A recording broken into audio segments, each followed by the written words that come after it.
मेरी आवाज आ रही है? मैंने आप लोगों को ये सीआर और जीआर को शॉर्ट स्टोरी सेंड की है जो हमने आज पढ़नी है।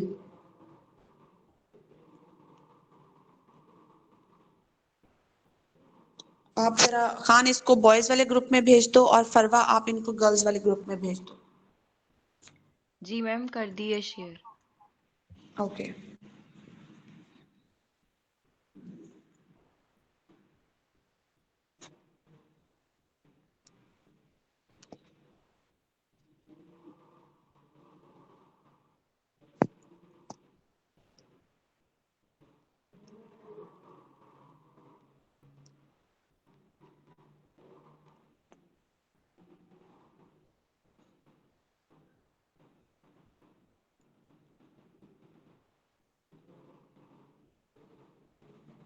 मैम आपकी तबीयत कैसी है?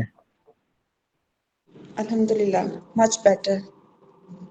उस दिन तो टाइम पे आपकी क्लास एंड कर दी तो बेहतर हो गया, वरना उसके बाद मेरी तबीयत काफी खराब हो गई थी। तो फिर मैंने टाइम पे ही इसलिए क्लास छोड़ दी क्योंकि मुझे नजर आ रहा था।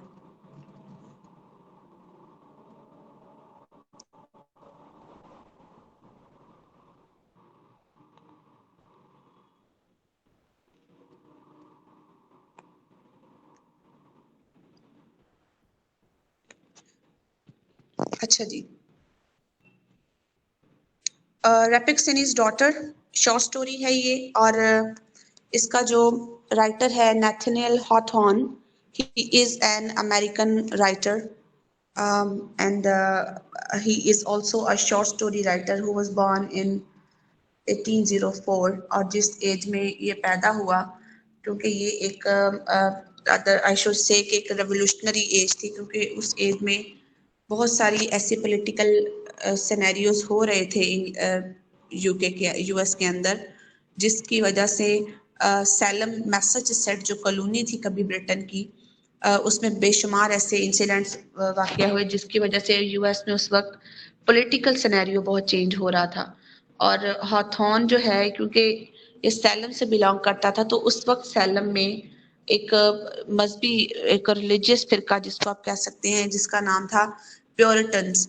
और वो प्योरिटन्स का अकीदा क्या था कि वो अपने इस कदर रिजिड थे अपने अकीदों में कि वो विच क्राफ्ट को, जो अब जादू टोने वाला काम होता है, उसको बहुत बुरा समझते थे। डेली चर्च जाना बहुत जरूरी था सबके लिए, जो चर्च नहीं जाता था या जो दुनियावी कामों के लिए चर्च को मिस कर देता था, उसको हैंग कर देते थे।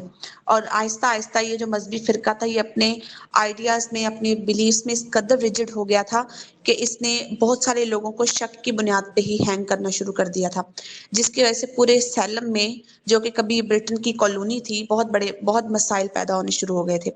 उसके बाद इसमें एक और पॉलिटिकल मूवमेंट थी, वो थी, उसको कहते हैं मैकार्थीइज्म। डेविड मैकार्थी एक पॉलिटिकल लीडर था जिसने पूरे इंग्लैंड के पूरे जो अमेरिका था, क्योंकि अभी नया नया 1775 में बना था, आजाद हुआ था ब्रिटेन से, उस वक्त पॉलिटिकल अपहीवल्स भी बहुत ज्यादा आ रहे थे। उसने भी अपना कॉन्सेप्ट दिया, जिसने अपनी पॉलिटिकल फिलॉसफी देकर बहुत सारे लोगों के अकीदों को खराब किया। ये जिस एज का है, क्योंकि अभी इनके अमेरिका को दुनिया के नक्शे पे आए थोड़ा ही वक्त हुआ था जब ये पैदा हुआ 1804 में। तो इस अमेरिका ने भी अपनी बहुत स्ट्रगल की है अपनी लाइफ के लिए, अपने आप को इस दुनिया के नक्शे पर लेकर आने के लिए। एनीवेज, ये एक अमेरिकन नॉवेलिस्ट, आपको पता है अमेरिकन राइटिंग्स हमेशा बहुत कॉम्प्लेक्स देखेंगे और इनके अंदर एक अजीबोगरीब किस्म की आप आगे बढ़ने की सलाहियत तो है ही, लेकिन इनके अंदर एक साइकोलॉजिकल कम्प्लेक्सिटी है साइंस के मामले में। फिर ये बहुत ज्यादा आइसोलेटेड हैं, ये तन्हा हैं ये लोग। एलियनेशन को और लव अफेक्शन जैसी ऐसी फीलिंग्स जो इंसानियत की बुनियाद है, ये इनसे हमें बहुत दूर मिलती हैं। ये इस किस्म की चीजों, इनकी अक्सर शॉर्ट स्टोरी में ये चीजें नहीं होती। नेथनियल हाथॉर्न की ये शॉर्ट स्टोरी भी उसी शॉर्ट स्टोरी का एक हमें छोटा सा क्या कहना चाहिए व्यू नजर आएगा। और ये एक एज ए नॉवेलिस्ट इसने बहुत ज्यादा शॉर्ट स्टोरीज लिखी, लेकिन सबसे ज्यादा मशहूर होने वाली इसकी दो थी। एक एक तो शॉर्ट स्टोरी थी और एक नॉवल था, जिसमें एक शॉर्ट स्टोरी ये है रैपिक्सिनीज डॉटर, और दूसरी शॉर्ट स्टोरी, दूसरा इसका नॉवल था द स्कारलेट लेटर। उसमें भी एक ऐसी औरत की कहानी है जो जिसके ऊपर एडल्ट्री का इल्जाम लगता है, फिर उसको पूरी सोसाइटी का उसको निशाना बनाती है। इसने फिक्शन भी लिखा। इसकी ये शॉर्ट स्टोरी भी फिक्शनल है, इसमें कुछ फिक्शनल बातें हैं, कुछ सच है और कुछ इसमें मॉरल लेसन भी है, तो वो तो हमें स्टोरी पढ़ने के बाद पता चलेगा। 17th सेंचुरी जिसमें ये बिलोंग करता था, उसमें उस वक्त की जो पब्लिक और औरतों के बारे में जो बिलीफ्स थे, क्योंकि औरतों को प्योरिटन ऑर्थोडॉक्सी जो मैंने बताया इनका जो अकीदा था, उसके तहत औरतें तो बिल्कुल ही अपनी जो बेसिक राइट्स थे उनसे महरूम थी। तो इसने अपनी जो स्कारलेट लेटर नॉवल लिखा, उसमें इतने उसने बहुत कुछ औरतों के बारे में बताने की कोशिश की कि जो कॉन्सेप्ट चले आ रहे हैं उनको अब खत्म होना चाहिए। So let's move towards this short story. ये शॉर्ट स्टोरी एक मॉरल बेस्ड शॉर्ट स्टोरी है जिसमें 2 या 3 कैरेक्टर से ज्यादा नहीं है। एक डॉक्टर रैपिक्सिनी है और एक उसकी बेटी है बीट्रस, और एक जो है वो लड़का है जिसका नाम है गिवानी गिस्काउंटी। और ये एक ऐसा बाप है जो साइंस के एक्सपेरिमेंट करता है, लेकिन वो एक्सपेरिमेंट करता करता अपनी बेटी की जिंदगी भी तबाह कर देता है। तो ये एक ऐसी चीज हमें बताती है कि समटाइम्स साइंस के मामले में बहुत ज्यादा पैशनिस्टिक हो जाने वाला बंदा बहुत सारे काम खराब भी कर देता है। साइंस भी होनी चाहिए लेकिन ह्यूमन रिलेशनशिप्स को भी अपनी जगह रखा जाए। इसमें अपेरेंटली एक लव स्टोरी भी है और इनवर्डली एक मॉरल लेसन भी है। लव स्टोरी ऐड करने का पर्पस बेसिकली ये होता है कि रीडर थोड़ा एंटरटेन होता है, थोड़ा इंटरेस्ट लेकर पढ़ता है एक शॉर्ट स्टोरी को। दूसरी बात, ये लव स्टोरी बहुत ज्यादा फैब्रिकेटेड है, कहना चाहिए कि इंटरवोवन है इस कैरेक्टर के साथ, जिसकी वजह से इस लव स्टोरी के बगैर शायद ये स्टोरी भी ना बन पाती, तो इसलिए वो भी इसमें ऐड है। यहां तक किसी बात की समझ ना आई हो, फिर हम स्टोरी स्टार्ट करते हैं।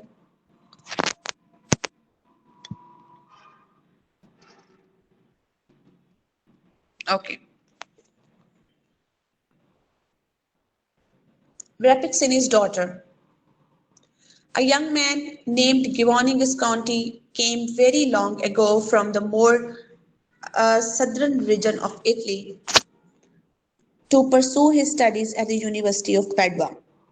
एक नौजवान आदमी, और हमें स्टोरी बता रही है कि बहुत ही एब्रप्ट स्टार्ट है स्टोरी का।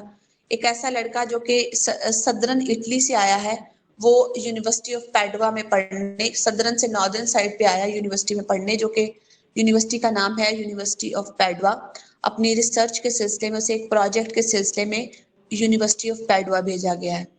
Who had but a scanty supply of gold ducats in his pocket, took lodgings in a right and gloomy chamber of old edifice, which looked not unworthy to have been the palace of a Paduan noble, and which in fact exhibited over its entrance the armorial bearings of a family long since extinct. उस जगह के बारे में बताया जा रहा है जहाँ पे वो है, और कह रहा है कि उसके हाथ में कुछ डुकेट्स एंड डुकेट्स सिक्कों को कहते हैं जो गोल्ड के कॉइन्स होते हैं, और उसके हाथ में, एक हाथ में वो पॉकेट में उसके सिक्के हैं, एक हाथ में उसके सामान है, सारा लॉजिंग है उसकी, और इस तरह वो आ रहा है जैसे वो उस हवेली में आया जहाँ उसने उसको किराए पे लिया है।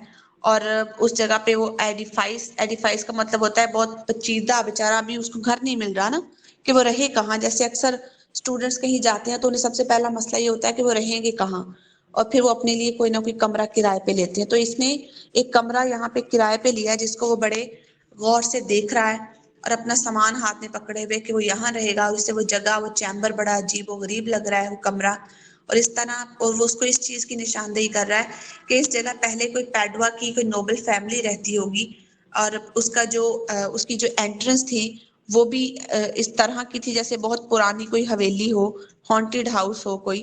तो उसको ये सारी इस वक्त सूरत हाल देखकर उसने वहां रहना है।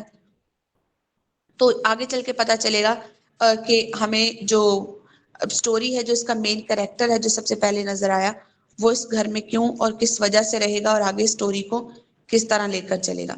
आर्मोरियल वैसे कहते हैं खानदानी निशान, पुराना, जरा बख्तर। ऐसे लग रहा था जैसे हर जगह उन्होंने अपना कोई हथियार छोड़कर गई हुई हो वो family. The young stranger who was not unstudied in the great poem of his country, recollected that one of the ancestors of this family, and perhaps an occupant of this very mansion, had been pictured by Dante as a partaker of the immortal agonies of his inferno.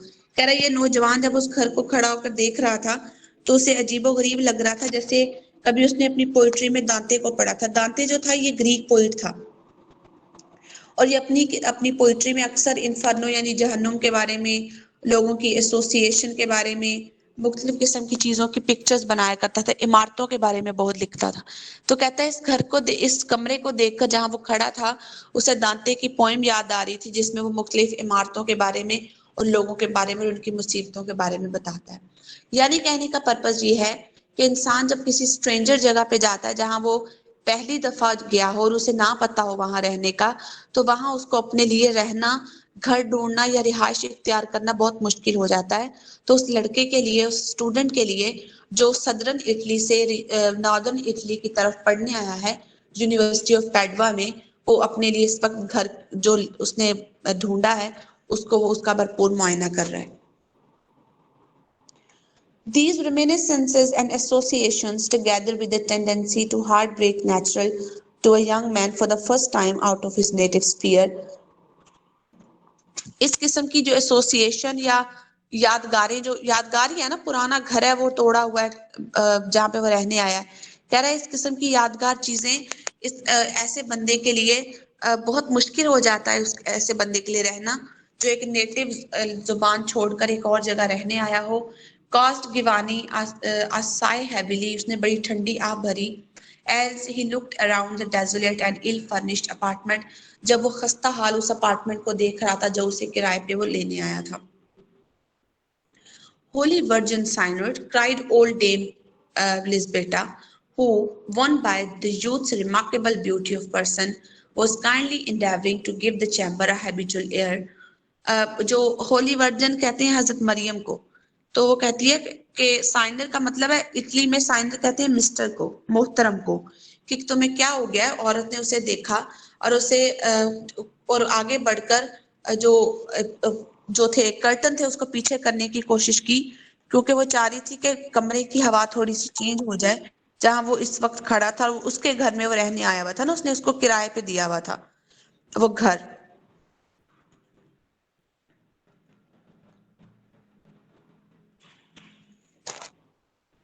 ये कौन आ गया है?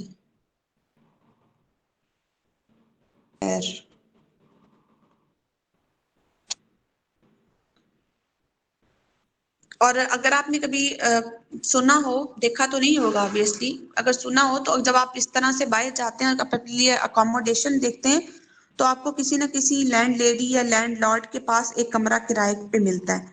वो कुछ pound या कुछ dollar लेते हैं आपसे हर मंथ और वो आपको वो कमरा किराए पे दे देते हैं। तो वो जो लैंड लेडी है इस वक्त वो उसके वो कर्टन पीछे कर रही है कमरे के, और जो क्योंकि वो जो लंबार्ड सनशाइन थी, लंबार्ड उस जगह का नाम है इटली का, क्योंकि वो चाह रही थी कि थोड़ी सनशाइन अंदर आए और इसकी कमरे की जो हैबिटेबल एयर है वो अंदर आए। What a sigh was that to come out of a young man's heart. तुमने एक नौजवान आदमी को इतनी ठंडी आह नहीं भरनी चाहिए। Do you find this old mansion gloomy? For the love of heaven, खुदा के लिए, put your hand out of the window and you will see as bright sunshine as you have left in Naples. कह रही एक दफा बाहर तो निकल कर देखो, तुम्हें इस कदर खूबसूरत व्यू नजर आएगा, इतना तुमने कभी नेपल्स में भी नहीं देखा होगा। ये जो नेपल है ना, ये भी इटली का रीजनल कैपिटल है और ये इटली का 3rd लार्जेस्ट सिटी है Naples.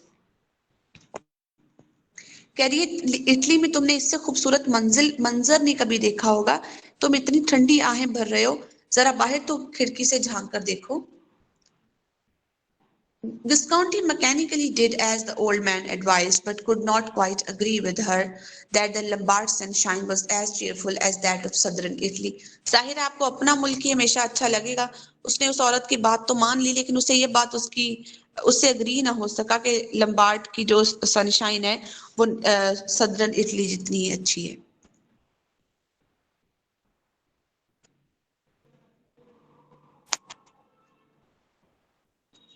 Such it as it was, however, it fell upon a garden beneath the window and expanded its fostering influences on a variety of plants which seems to have been cultivated with exceeding care.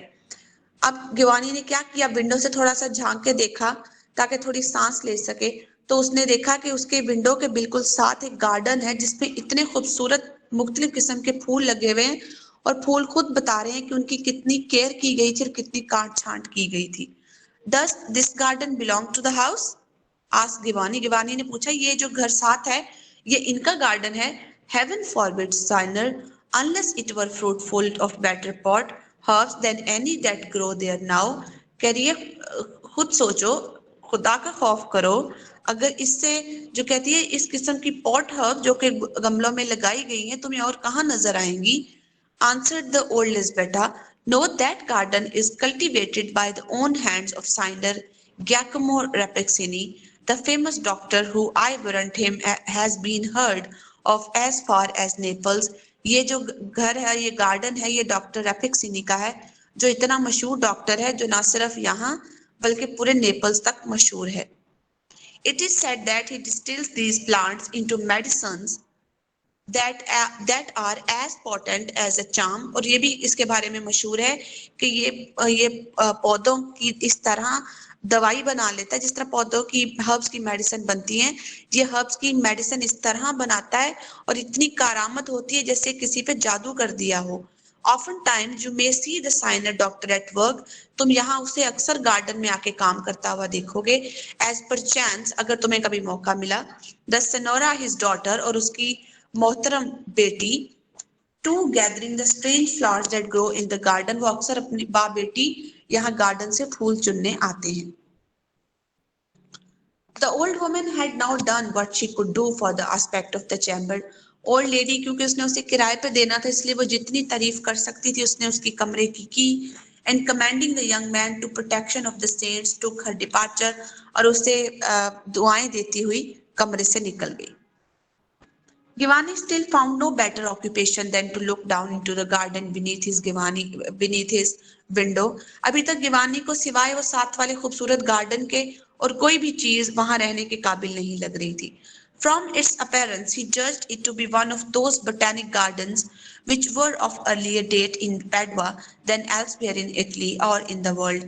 उस garden की तरफ देखकर उसे Italy में वो botanic garden याद आने लगे जो अक्सर मेडिसिन की वजह से उगाए जाते हैं और जिनका बेसिक पर्पस ये होता है, जो बहुत पुराने लगाए गए थे क्योंकि बोटेनिक गार्डन आजकल कम होते हैं। आजकल जो क्या कहना चाहिए कि पाउडर मेडिसिन ज्यादा बन रही हैं, आजकल हर्ब्स की मेडिसिन कम बनती हैं और इसीलिए आजकल बोटेनिक गार्डन भी ज्यादा नहीं होते। तो गिवानी को ये लग रहा था कि कहीं पुराना कोई गार्डन है जो अभी तक कोई मेडिसिन का यूज जो है वो हर्ब्स के थ्रू करना जानता है।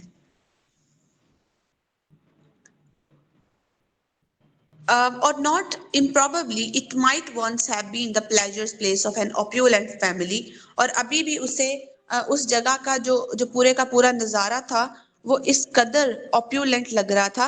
ऑप्यूलेंट होता है कोई जिसको क्या कहना चाहिए कि खुशहाल किस्म का, खुशहाल फैमिली वहां पे रहती है जो जिसका ये गार्डन है, क्योंकि गार्डन उसे खुद बता रहा था जिस तरह उसकी देखभाल की गई थी। For there was the ruin of a marble fountain in the center, क्योंकि सेंटर में एक मार्बल का फाउंटेन भी लगा हुआ था, पत्थर का, जो उसके बिल्कुल गार्डन के सेंटर में था। स्कल्पचर्ड विद रेयर आर्ट, जिसके ऊपर बड़ी कदीम कंधाकारी की गई थी, but so woefully shattered that it was impossible to trace the original design from the chaos of remaining fragments।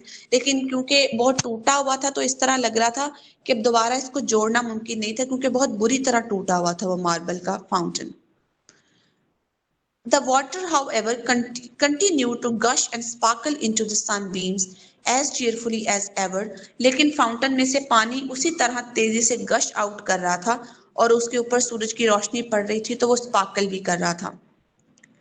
A little gurgling sound ascended to the young man's window। अचानक गुराने की आवाज आई उसको विंडो से and made him feel as if a fountain were an immortal spirit। और जैसे उसे कुछ देर के लिए लगा कि वो फाउंटेन ने गुराने की आवाज निकाली और वो कोई इमॉर्टल चीज हो। that sung is its song unceasingly, जैसे वो पानी निकलता हुआ एक ऐसा सॉन्ग गुनगुना रहा है जो कभी ना खत्म होने वाला हो, and without heeding the vicissitudes around it, और बगैर किसी खतरे के, बगैर किसी खौफ के वो पानी वहां से निकलता आ रहा हो, और वो गिवानी को वो सॉन्ग इस तरह लग रहा था जैसे वो उसको कई सदियों से फुवारा इसी तरह गुनगुना रहा हो, लेकिन उसे ये चीज विसिसिट्यूड लगी, मजाका खेज लगी। while 1 century embodied it in marble, एक पूरी सेंचुरी वो जो फाउंटेन था वो मार्बल वहां रहा था। And another scattered the perishable garniture on the soil, इसी तरह उसके जो मट्टी थी उसके ऊपर उसके बिखरे हुए कुछ टुकड़े पड़े थे। All about the pool into which the water subsided grew various plants, उस फवारे की दूसरी तरफ, पूल की तरफ, जहां मुख्तलिफ किस्म के प्लांट्स भी लगे हुए थे, that seemed to require a plentiful supply of moisture for the nourishment of gigantic leaves, and in some instances flower gorgeously magnificent, मुख्तलिफ किस्म के फूल लगे हुए थे जिनमें कुछ के पत्ते चौड़े थे, कुछ के छोटे थे, और उसके ऊपर बहुत खूबसूरत मैग्निफिसेंट फूल लगे हुए थे। There was one shrub in particular, लेकिन खास तौर पर उसे एक जड़ी बूटी नजर आई वहां पे। Every portion of soil was peopled with plants and herbs, which, if less beautiful, still bore tokens of assiduous care, as if all had their individual virtues known to the scientific mind that fostered them. नहीं, मैं एक line छोड़ गई।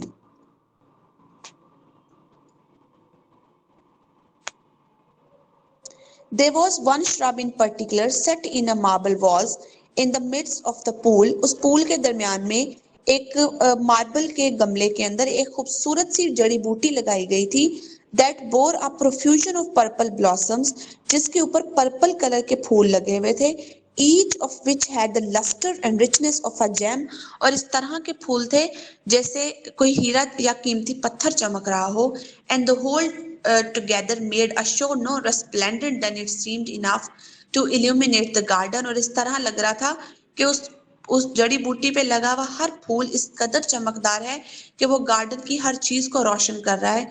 Even had there been no sunshine, चाहे वहां पे सूरज की रोशनी भी ना हो। Every portion of soil was peopled with plants and herbs, पूरी जमीन को उस गार्डन की मुख्तलिफ तरीकों से प्लांट्स और हर्ब्स में तकसीम किया गया था, which if less beautiful still bore tokens of assiduous care, और हर पौधा अपनी जुबान से खुद बोलकर उसकी की जाने वाली निगरानी और हिफाजत बता रहा था, as if had their individual virtues, जैसे हर पौधे की अपनी कोई क्वालिटी हो, known to the scientific mind that fostered them, और वो साइंटिस्ट जिसने इनकी देखभाल की है वो जैसे इन पौधों के दिमाग को पढ़ सकता हो कि किसको कितनी केयर चाहिए।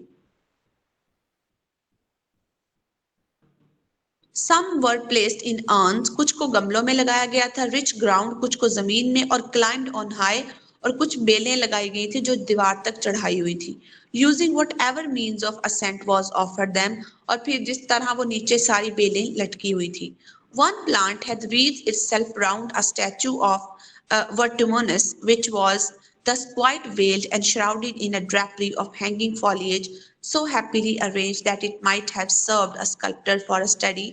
एक पौधा इस तरह उसके इर्द गिर्द बेल लिपटी हुई थी जैसे वर्टमुनस का स्टैचू हो। ये जो वर्टमुनस था ये ग्रीक स्टैचू था, ग्रीक कैरेक्टर था ये, और इस ग्रीक कैरेक्टर का क्या था, ये अपने आप को ना जो भी दरख्त चाहता था उसमें अपने आप को चेंज कर लेता था, गॉड था ये इसका जिस भी दरख्त में अपने आप को कन्वर्ट करने का दिल चाहता था ये चेंज कर लेता था और उसी दरख्त की तरह हो जाता था, और इस तरह लग रहा था जैसे वो दरख्त ने वर्टमनस की तरह खुद को लपेटा हुआ हो। हैंगिंग फॉलिएज, उस फॉलिएज वैसे कहते हैं चेहरे को, लेकिन यहाँ क्या है उसकी पर्सनैलिटी, उस ऐसे लग रहा था हर पौधे की, हर प्लांट की एक अपनी फॉलिएज है और वो उस स्कल्पटर की स्टडी के बाद इस तरह इसको बनाया गया हो। While Giovanni stood at the window, he heard a rustling behind a screen of leaves. गिवानी अभी खिड़की से सब कुछ देख रहा था कि उसे पत्तों के पीछे से कुछ सरसराहट सुनाई दी, and became aware that a person was at work in the garden, और देखा कि एक आदमी उसमें काम भी कर रहा है। His figure soon emerged into view and showed itself to be that of no common laborer, और उसे एक गैर मामूली बंदा नजर आया। but a tall, emaciated means संजीदा, sallow, बूढ़ा इतना नहीं, सैलो का मतलब होता है कि पुख्ता उम्र का इंसान, एंड सिकली लुकिंग मैन, लेकिन बहुत ही थका हुआ, dressed in a scholar's garb of black, जो अक्सर साइंटिस्ट ने अपना स्पेसिफिक ड्रेस पहना होता वो पहने हुए था। He was beyond the middle term of life, अपनी जिंदगी के तकरीबन वो 30 से ऊपर का था, और इसको ये भी कह सकते हैं कि 60 के करीब था। With grey hair and thin grey beard. अब ग्रे कलर किस चीज को रिप्रेजेंट करता है, कोई बताएगा मुझे?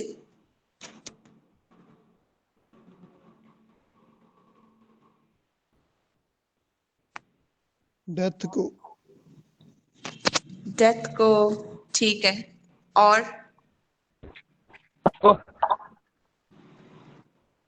हम्म, बुढ़ापे को। बुढ़ापे को, ठीक है।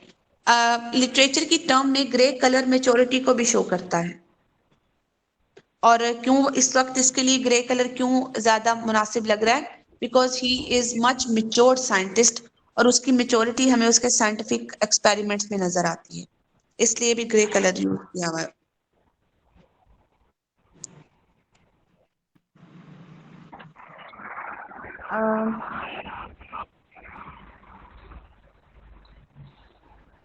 कहाँ चला गया?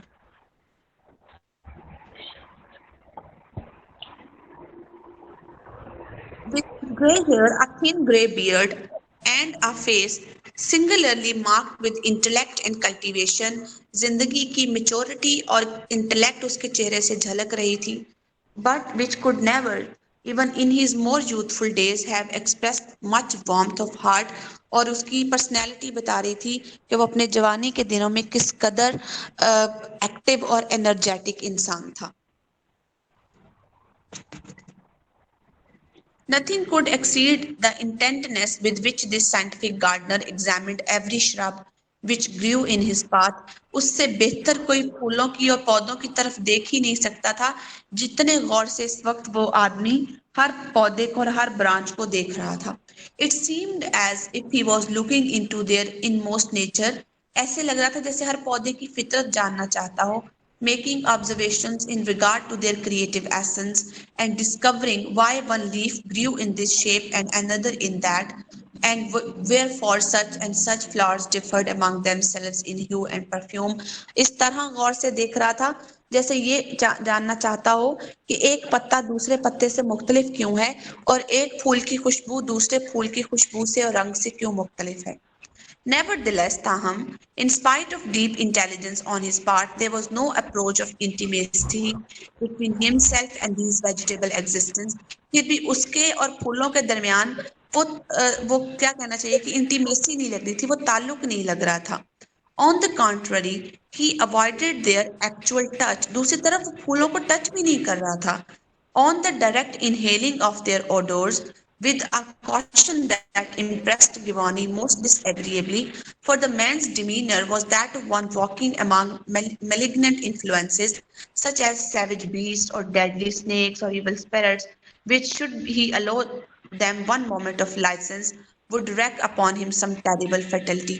एक चीज जो गिवानी को बड़ी हैरान कुन लगी वो ये थी कि वो आदमी फूलों की इतनी देखभाल करने वाला उनके करीब नहीं जा रहा था, और किस तरह वो उनको इस तरह लग रहा था जैसे एक बंदा जब भेड़ियों के और बीस्ट के दरमियान में खड़ा हो, और अगर भेड़ियों को या बीस्ट को एक लम्हे का मौका दे दिया जाए इंसान को देखने का, तो वो उसे तबाह बर्बाद कर दे।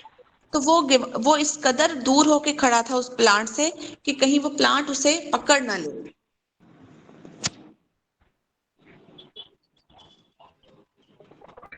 It was strangely frightful to the young man's imagination to see this air of insecurity in a person cultivating a garden. ये कौन है? मियाँ की माइक बंद कर लो अपनी। माइक बंद कर लो वरना फिर मैं यहाँ से म्यूट कर दूंगी, फिर आप कोई क्वेश्चन भी नहीं पूछ सकोगे।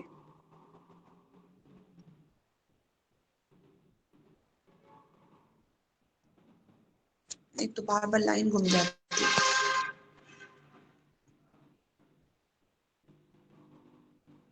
It was strangely frightful to the young man's imagination to see this air of insecurity in a person cultivating a garden, that most simple and innocent of human toils, and which had been alike the joy and labor of the unfallen parents of a race. इस तरह वो कह रहा है कि अगर एक बंदा जिसने उस पौधे को, उस फूल को बच्चों की तरह उसकी देखभाल की हो, वो उसको अपनी कोशिश, अपनी मेहनत उस पे लगाई हो, और फिर दूसरे ही लम्हे वो इसको इस तरह अपने से पीछे धकेल दे जिस तरह बाजुकात माँ बाप अपने नाफरमान बच्चों को धकेल देते हैं। मतलब खुद ही उसकी देखभाल करके उसको टच भी नहीं कर रहा था पौधों को। Was this garden then the Eden of the present world? क्या ये वही गार्डन तो नहीं जिससे आदम को बाहर निकाला गया था? And this man with such a perception of harm in what his own hands caused to grow, was he the Adam? और ये क्या ये बंदा एडम की रिप्रेजेंटेशन तो नहीं जिसने जन्नत में रहने के बावजूद अपनी ही गलती की वजह से खुद को जन्नत से नीचे गिरवा दिया था? The distrustful gardener, while plucking away the dead leaves or pruning the too luxuriant growth of shrubs, defended his hands with a pair of thick gloves. एक और चीज देखकर गिवानी को बहुत ही हैरानगी हुई, वो ये थी कि वो दरख्तों की काट छांट तो कर रहा था, जो जड़ी बूटियां बड़ी हुई थी उनको भी तोड़ रहा था, काट रहा था। प्रूनिंग होता है काट छांट करना, लेकिन अपने हाथों को बचा रहा था उन पौधों को लगने से, और ग्लव्स पहने हुए थे। Nor were these his only armor, और सिर्फ यही नहीं खुद को बचाने के लिए पहने हुए थे। When in his walk through the garden, जब वो गार्डन में चलता, he came to the magnificent plant that hung its purple gems beside the marble fountain. He placed a kind of mask over his mouth and nostrils, as if all this beauty did not conceal a deadlier malice. जब वो उस खूबसूरत से पौधे के पास गया जिसके ऊपर पर्पल फ्लावर्स लगे हुए थे, तो उसने अपने चेहरे पे मास्क भी चढ़ा लिया, जैसे अपनी ऐसे चाहता हो कि कहीं उसकी सांस उस खूबसूरत से पौधे पे पड़ के उसको खराब ना कर दे। But finding his task still too dangerous, he drew back, removed the mask, and called loudly, but in the informed voice of a person affected with inward disease.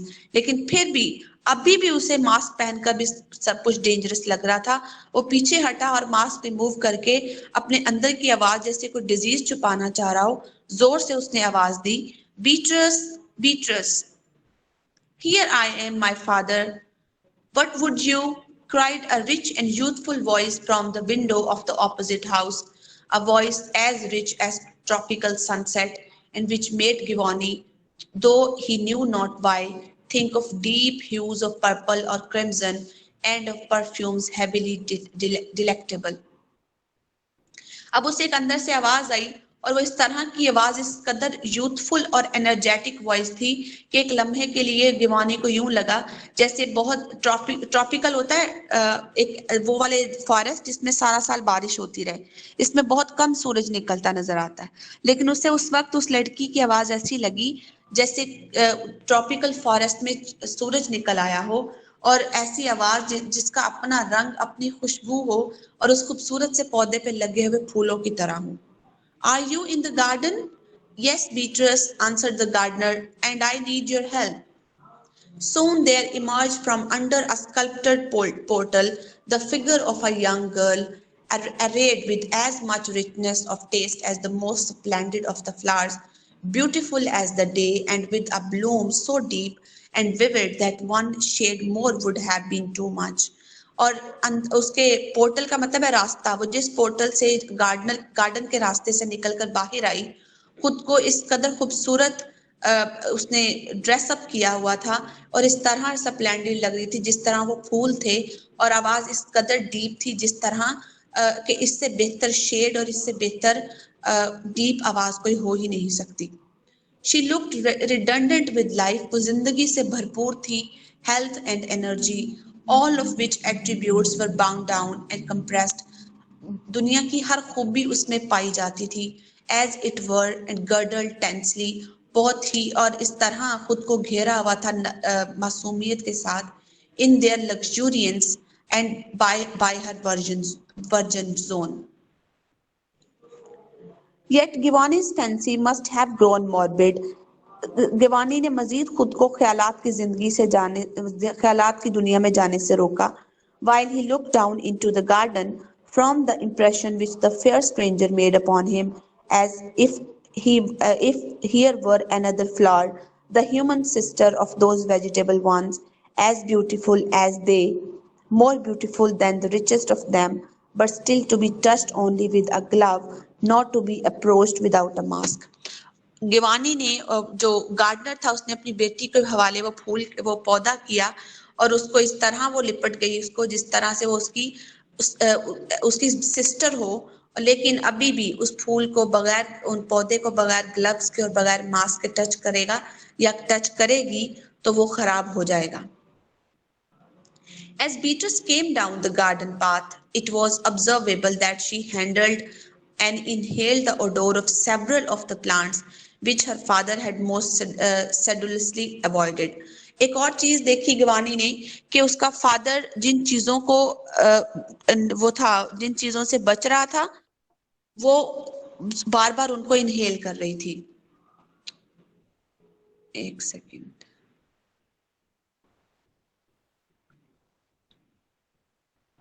Ali Hamza इतनी लेट क्लास ज्वाइन कर रहे हो आप? जी ma'am मैं कहीं गया हुआ था, अभी आया तो क्लास लिंक आया था, अभी ओपन किया है. तुम लोग ना सुधर जाओ. ये करने के लिए एडमिट करने के लिए पीछे आना पड़ता है व्हाट्सएप से मुझे मोबाइल में पढ़ते पढ़ते.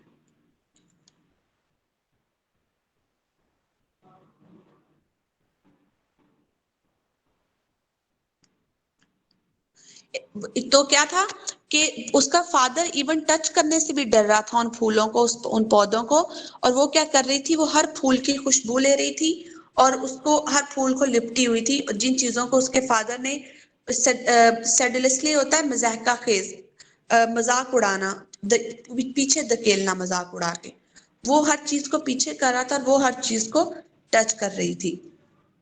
Here Beatrice said the letter, उसके फादर ने कहा, see how many needful offices required to be done to our chief treasurer. हमारे खजाने में भी बहुत सारी चीजों की देखभाल होने वाली है. ये ट्रेजर अपने गार्डन को ही कह रहा है.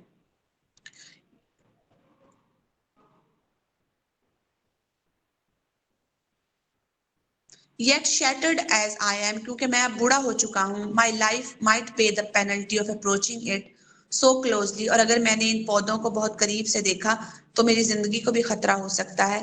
As circumstances demand, henceforth I fear this plant must be consigned to your sole charge. मैं ये वाला पौधा तुम्हारे सुपुर्द करता हूँ. किसी कोई प्रॉब्लम कोई किसी चीज की समझ ना आई हो?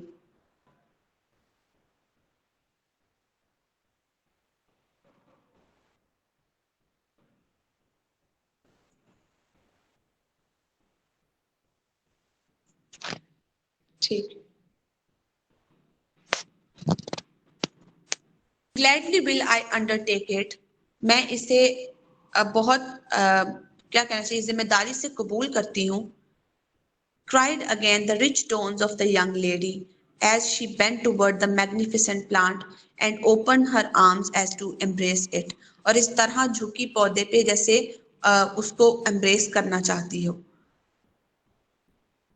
Yes, my sister, my splendor, it shall be Beatrice's task to nurse and serve thee. आज से मेरा काम है तुम्हारी देखभाल करना. पौधे से बातें कर रही है वो. And thou shalt reward her with thy kisses and perfume breath. और तुम्हारा काम क्या है कि तुम मुझे खुशबू दोगे, which to her is as the breath of life. क्योंकि जो मेरे लिए तुम्हारी खुशबू ही मेरी जिंदगी है. Then with all the tenderness in her manner that was so strikingly expressed in her words, उसके लफ्जों की जो नाजुक बातें थी और उसका जो नाजुक रवैया था, she busied herself with such attentions as the plant seemed to require. जो कुछ भी उस प्लांट को जितनी भी केयर चाहिए थी वो उसे दे रही थी. And Givani at his lofty window, अपनी ऊंची सी उस विंडो से, rubbed his eyes and almost doubted whether it were a girl tending her favorite flower. उसने एक दफा फिर अपनी आंखें रगड़ के देखा कि क्या ये लड़की ही है जो अपने फेवरेट फ्लावर की देखभाल कर रही है, और one sister performing the duties of affection to another, या एक बड़ी बहन अपनी छोटी बहन का ख्याल रख रही है. The scene soon terminated. जल्दी ही वो भी सीन वहां से खत्म हो गया. Whether Dr. Rappaccini had finished his labors in the garden or that his watchful eye had caught the stranger's face. शायद डॉक्टर एबेक्सिनी का काम जल्दी खत्म हो गया था, या वो उस स्ट्रेंजर को देखकर उसने उस स्ट्रेंजर को देख लिया था। He now took his daughter's arm and retired. Night was already closing in. Oppressive exhalation seemed to proceed from the plants and steal upward past the open window. And Givani, closing the lattice, went into his couch and dreamed of a rich flower and beautiful girl. रात हो गई और उन फूलों से जो oxygen, जो carbon dioxide रात को वो एक्सेल करते हैं, वो ऐसे लग रहा था जैसे विंडो में अंदर तक आ रही है उनकी खुशबू। और गिवानी वो खूबसूरत से गार्डन और उस लड़की के बारे में सोचता हुआ सो गया। Flower and maiden were different, और वो लड़की और वो फूल थे तो दोनों डिफरेंट येट द सेम, लेकिन दोनों एक दूसरे की तरह नाजुक भी। And fraught with some strange peril in either shape, और जिस तरह फूल बहुत जल्दी मुरझा जाता है हाथ लगाने से, इस तरह वो लड़की भी, और दोनों की आपस में कंपैरिजन कर रहा है कि दोनों ही हाथ लगाने से मुरझा जाने वाले थे।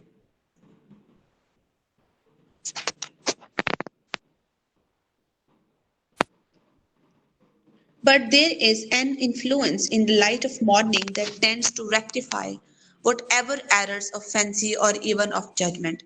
लेकिन सुबह जब हुई तो उसने सुबह की रोशनी के साथ ही खुद की दोबारा इस्लाह की, खुद को जज अपने आप को उन ख्यालात में जाने से रोका।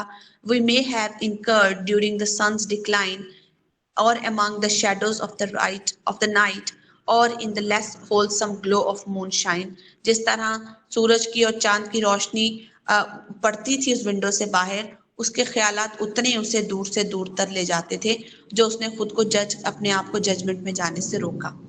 Givani's first movement on starting from sleep, सुबह सोकर उठते ही उसने पहला काम जो किया was to throw open the window। सबसे पहले वो खिड़की खोली and gaze down into the garden which his dreams had made so fertile of mysteries। और नीचे देखा जो उसके ख्वाबों ने, जो उसकी नींद ने सारी रात मुख्तलिफ किस्म के ख्वाब बुने हुए थे। He was surprised and a little ashamed to find how real and matter-of-fact an affair it proved to be in the first rays of the sun, which gilded the dewdrops that hung upon the leaf and blossom, and while giving a brighter beauty to each rare flower, brought everything within the limits of ordinary experience।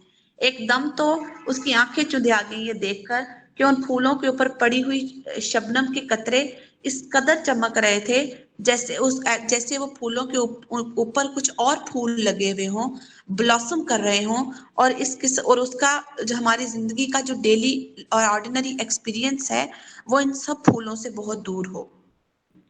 The young man rejoiced, गिवानी बहुत खुश हुआ that in the heart of the barren city, इस कदर बैरन और बंजर जो city है, वो बैरन इसलिए क्योंकि उस दौर में जो सदरन सिटी था, इलाका था, वो इस कदर गुंजान आबाद इलाका नहीं था।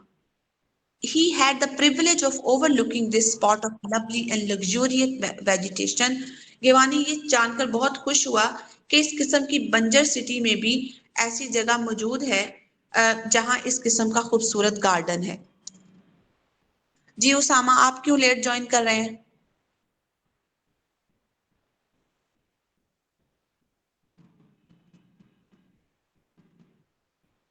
जी मैम, वो नमाज पढ़ने गया हुआ था तो बाद में लेट ज्वाइन किया इसमें।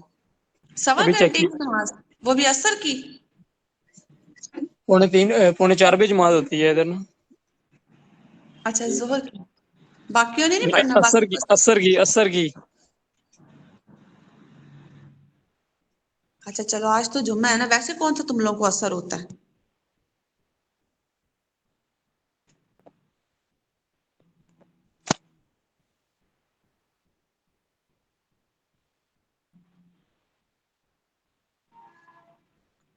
It would serve, he said to himself, as a symbolic language to keep him in communion with nature। उसे एक लम्हे के लिए ऐसे लगा जैसे वो गार्डन का और नेचर का आपस में कोई ताल्लुक है, दोनों की आपस में कम्युनिकेशन है, कोई रब्त है। Neither the sickly and thought-worn thought doctor Giacomo Rapezzini, it is true, nor his brilliant daughter were now visible. अब दोनों बाप बेटी नहीं थे वहां पे गार्डन में, so that Giovanni could not determine how much of the singularity which he attributed to both was due to their own qualities and how much to his wonder-working fancy. अब अभी भी क्योंकि दोनों बाप बेटी नहीं थे तो उसे मजीद दोनों के बारे में जानने का मौका ही नहीं मिला, इसलिए वो मजीद दोनों को जज नहीं कर पाया था. But he was inclined to take most rational view of the whole matter. लेकिन वो जो बात उसने कल देखी थी कि बाप फूलों को बिल्कुल टच भी नहीं कर रहा और बेटी फूलों को गले लग लग के उनको इनहेल कर रही है, इस दोनों चीजों का मतलब क्या है? In the course of the day, he paid his respect to Signor Pietro Baglioni, professor of medicine in the university, a physician of eminent repute to whom Giovanni had brought a letter of introduction. सुबह के वक्त वो जो है सुबह में ही अपने professor के पास गया, प्रोफेसर बैग्लियानी, जो कि गिवानी के बाप का जो है एक बहुत अच्छा दोस्त भी है, और वो उसको अपना लेटर ऑफ इंट्रोडक्शन दिखाने गया, जो यूनिवर्सिटी में एडमिशन लेने से पहले इंट्रोडक्टरी लेटर दिखाना होता है, वो वहां से लेने गया था. The professor was an elderly personage. वो बहुत ही मतलब एक क्या कहना चाहिए कि elder personality का बंदा था. Apparently of genial nature and habits that might most be called jovial. लेकिन बहुत ही खुश इखलाक और खुश मिजाज बंदा. He kept the young man to dinner and made himself very agreeable by the freedom and liveliness of his conversation, especially when warmed by a flask or two of Tuscan wine. उसने गिवानी को entertain किया, उसके साथ उस dinner share किया और उसके साथ उसको जो वाइन थी वो पेश की, जो कि स्पेशल टस्कन वाइन थी. टस्कन वाइन इटली की वाइन है, जो कि सबसे ज्यादा महंगी और मशहूर वाइन है सदर्न इटली की.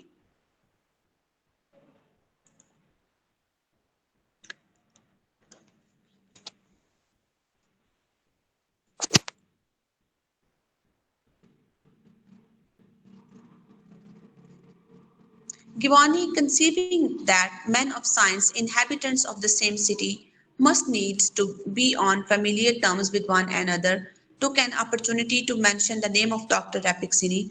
Giovanni ने ये देखा कि अक्सर एक ही जगह पर रहने वाले साइंटिस्ट एक दूसरे को जानते होते हैं, तो क्यों ना मैं प्रोफेसर बैग्लियानी से डॉक्टर रैपेक्सिनी के बारे में पूछूं. But the professor did not respond with so much cordiality as he had anticipated. लेकिन जितना उसने सोचा था प्रोफेसर बैग्लियानी ने उतने खुश इखलाकी से जवाब नहीं दिया. Would it become a teacher of the divine art of medicine, said Professor Pietro Bagliani in answer to a question of Giovanni, to withhold due and well-considered praise of a physician so eminently skilled as Rapezzini. वो कह रहा है कि मैं divine art और medicine का teacher हूँ, तो मैं यही बनना पसंद करूंगा बजाय इसके कि मैं एक फिजिशियन के बारे में जो कि रैपेक्सिनी जैसा एमिनेंट बंदा हो उसके बारे में बताऊं. But on the other hand, I should answer it but scantly to my conscience. लेकिन जहां तक मुझे पता, यह छानबीन के बाद पता चला, were I to permit a worthy youth like yourself, Signor Giovanni, the son of an ancient friend, to imbibe erroneous ideas respecting a man who might hereafter chance to hold your life and death in his hands. लेकिन मैं एक बात तुम्हें बता दूं, तुम जैसा नौजवान आदमी, और दूसरी बात ये कि मेरे दोस्त का बेटा जो मेरा बहुत पुराना दोस्त है, मैं नहीं चाहता कि तुम्हारा राब्ता डॉक्टर रैपेक्सिनी जैसे फिजिशियन से, डॉक्टर साइंटिस्ट से हो जो कि तुम्हारी जान भी ले सकता है. The truth is, our worshipful Dr. Rapezzini has as much science as any member of the faculty, with perhaps one single exception in Padua or all Italy. हकीकत ये है कि डॉक्टर रैपेक्सिनी हम जैसा ही साइंसदान है, सिवाय एक चीज के जो पूरी इटली में सिर्फ उसके पास है. But there are certain grave objections to his professional character. लेकिन प्रोफेशनली इसके बारे में लोगों को बहुत से खदशात हैं. And what are they? asked the young man. और वो कौन से खदशात हैं? Has my friend Giovanni any disease of body or heart that he is so inquisitive about physicians? क्या मेरे दोस्त को गिवानी को कोई दिल की या जिस्म की बीमारी लग गई है जो वो इतना उस फिजिशियन के बारे में पूछ रहा है। Said the professor with a smile, but as for Rapixini, it is said of him and I, who know the man well, लेकिन जहां तक Rapixini की बात है, जितना मैं जानता हूँ, can answer for its truth that he cares infinitely more for science than for mankind। मैं इतना जानता हूँ कि लोग कहते हैं कि उसे साइंस से ज्यादा प्यार है, इंसानों से भी उतना प्यार नहीं जितना वो अपने साइंटिफिक एक्सपेरिमेंट से प्यार करता है। His patients are interesting to him as only as subjects for some new experiment। उसके पेशेंट उसके लिए तजर्बे होते हैं, पेशेंट नहीं होते। वो हर पेशेंट के ऊपर एक्सपेरिमेंट करता है। He would sacrifice human life, his own among the rest, और whatever else was dearest to him, जो भी उसके करीबी होगा, जो भी होगा, वो उसकी लाइफ सेक्रीफाइस भी कर देगा अपने साइंस के लिए, for the sake of adding so much as a grain of mustard seed to the great heap of his accumulated knowledge। जितना उसके पास ऑलरेडी नॉलेज है उसमें इजाफा करने के लिए उसे किसी की जान भी लेनी पड़े तो वो भी ले लेगा, क्योंकि उसे कहीं ना कहीं अपनी साइंस के अंदर कुछ ना कुछ रोज ऐड करना होता है। Methinks he is an awful man indeed, वो तो बहुत बड़ा खौफनाक इंसान है। Remarked Visconti, mentally recalling the cold and purely intellectual aspect of Rapixini। जब उसे ये पता चला कि डॉक्टर रैपिक्सिनी तो बड़ा सर्द मिजाज का आदमी है, and yet worshipful professor, is it not a noble spirit? क्या फिर भी ये बात ठीक नहीं? Are there many men capable of so spiritual a love of science? एक तरह से ये बात कहता पॉजिटिव भी तो है कि वो बंदा साइंस से प्यार कितना करता है, जो साइंस को आगे लेकर जाना चाहता है। God forbid, खौफ करो खुदा का, answered the professor somewhat testily, at least unless they take sounder views of the healing and then those adopted by Rapixini। वो किसी को हील करने के लिए एक्सपेरिमेंट नहीं करता। जितने भी एक्सपेरिमेंट डॉक्टर रैपिक्सिनी ने अडॉप्ट किए हैं वो सब इंसानियत की बुराई के लिए हैं, भलाई के लिए नहीं है। It is his theory, उसका नजरिया ये है, that all medicinal virtues are comprised with those substances which we term vegetable poisons। उसके ख्याल में जितनी भी दुनिया में ग्रीन चीजें या सब्जियां या फूल पौधे प्लांट पाए जाते हैं उन सब के अंदर कोई ना कोई पॉइजनस सब्सटेंस होते हैं। These he cultivates with his own hands। इन पौधों की वो प्लांट्स की अपने हाथों से देखभाल करता है। And is said even to have produced new varieties of poison। कुछ लोग तो ये भी कहते हैं कि उसने मुख्तलिफ किस्म के जहर भी जो है वो प्रोड्यूस कर रखे हैं। More horribly deleterious than nature, जो इतने खौफनाक हैं जो आज तक बाय नेचर भी खौफनाक नहीं हुए। Without the assistance of this learned person would ever have plagued the world withal। शुक्र है कि ये अपने इन कामों में अकेला है, अगर इसको किसी की असिस्टेंस मिल जाती तो ये पूरी दुनिया के लिए बड़ा खतरा बन सकता था।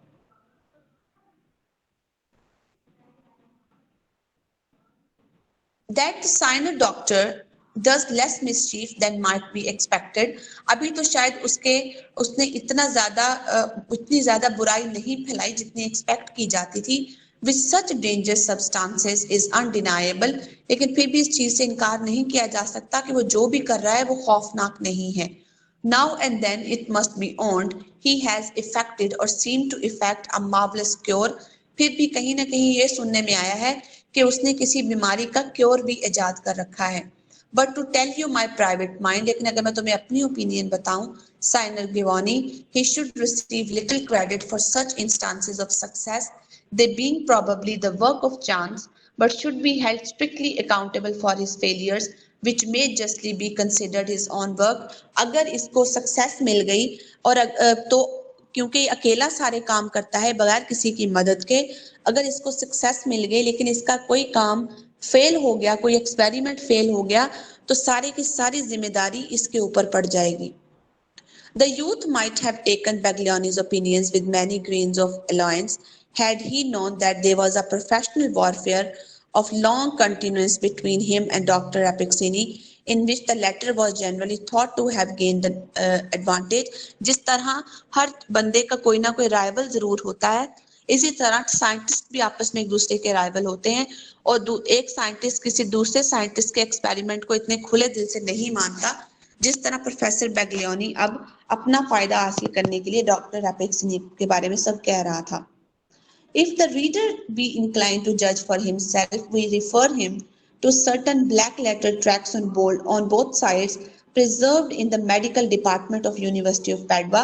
अगर जो साइंटिफिक एक्सपेरिमेंट को पढ़ने वाला हो तो वो डॉक्टर रैपिक्सिनी का नाम ब्लैक लेटर यानी कि बोल्ड लेटर के साथ यूनिवर्सिटी के मेडिकल डिपार्टमेंट में लिखेगा, जो यूनिवर्सिटी ऑफ पैडवा में मशहूर हो जाएगा।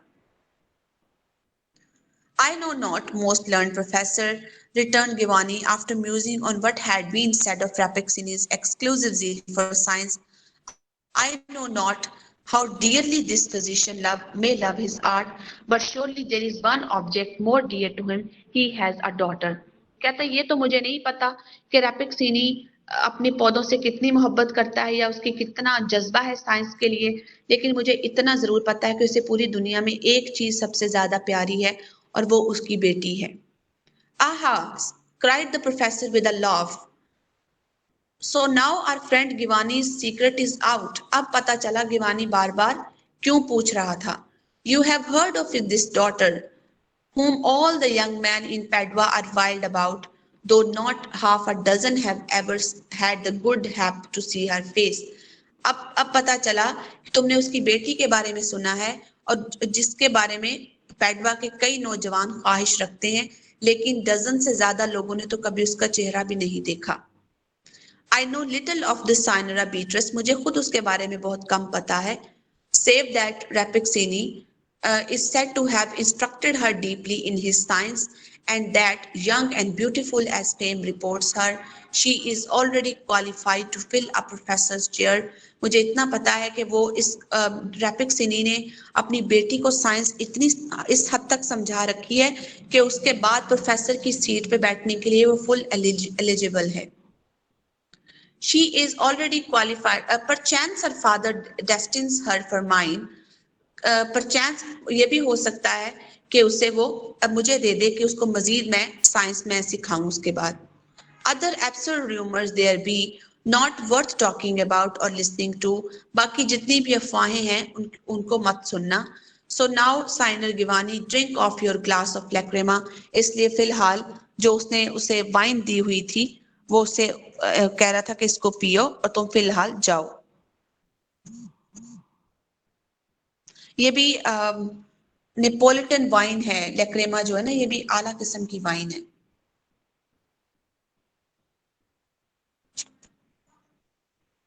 चलें काफी आज के लिए, एक पैराग्राफ और पढ़ लेते फिर ये नेक्स्ट हमें पता चल जाएगा असेंडिंग से। Gasconti returned to his lodging somewhat heated with the wine he had quaffed, and which caused his brain to swim with strange fantasies in reference to Dr. Rhapixiene and the beautiful Beatrice. Doctor जो गेवानी था उसका दिमाग पहले ही एक तो drink करने की वजह से गर्म हुआ था, कुछ उसके ख्यालात उसे दूर से दूर लेकर जा रहे थे क्योंकि वो डॉक्टर रैपिक्सिनी और उसकी बेटी के बारे में सोच रहा था। On his way, happening to pass by a florist, वापसी पर एक फूलों की दुकान के पास से गुजरते हुए he bought a fresh bouquet of flowers, उसने फूलों का एक बुके खरीदा।